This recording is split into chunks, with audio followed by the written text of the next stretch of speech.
The Grandview Eagles have had quite the turnaround since 2017, a year they couldn't even field a varsity team. Since then, Grandview's win total has jumped from 0 to 2 to 5 to going 7-4 last year, including a win in the district playoffs for the first time since 2010. The man who led the reconstruction of Grandview's football program, Dave Dallas, resigned earlier this year to spend more time with his family. Taking over as head coach is Jason Kimminau, who spent last season as an assistant with the Eagles. Dallas's plan was to lay the foundation for success. Kimminau wants to continue building upon it.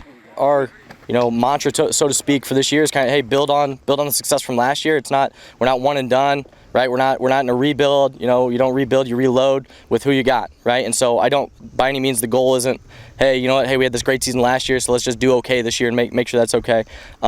The goal is to still be competitive in conference. We play in this really competitive conference, very successful at the top end, and we want to be one of those teams. And I think we can be with the guys that we have.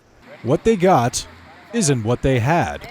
Most of the players and staff that forged a winning culture that saw Grandview go from no season to back-to-back winning seasons are gone. But some of those pieces remain. Austin Blankenship was a third-team All-State and a first-team All-Conference linebacker last season, his first in a Grandview uniform.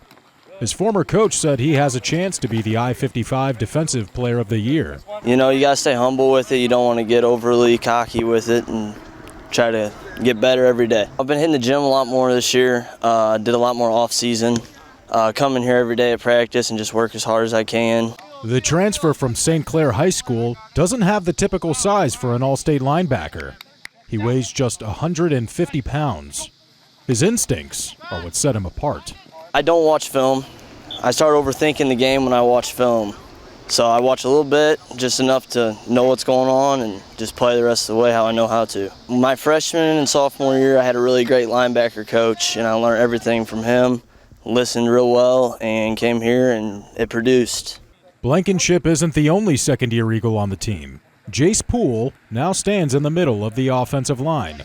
Before that, he spent most of his time standing on the diamond. Really, I just kind of made a bet with Dallas that I would play, and he made the bet and I made the bet, so I showed up and I liked it and I came back again. So he recruited you on the team, basically? Yep. He tried since I was in middle school, but I was a big baseball guy, so it was really nice, just like bond with the family pretty much. You just go around, hit each other, smile, and pretty much it. The rest of the line, offense and defense, is a mix of old and new. We got a really good core. We got some older guys.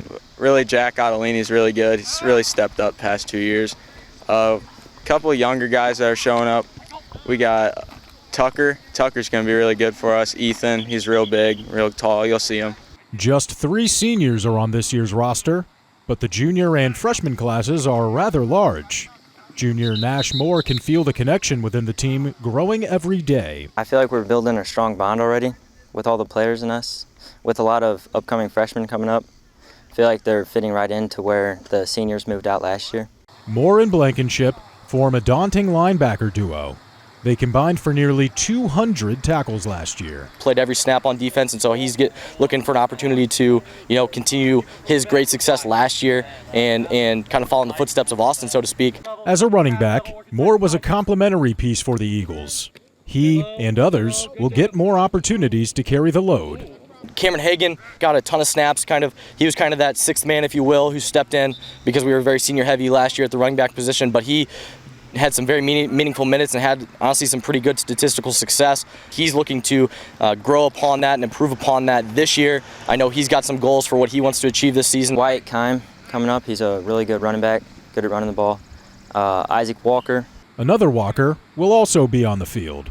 Jacob, a junior, will take over as quarterback. He's been definitely stepped right into that role right away as soon as the season was over, and that's been our game plan throughout all the offseason and all that stuff, and he's been great with that, and he's really bought into kind of that role.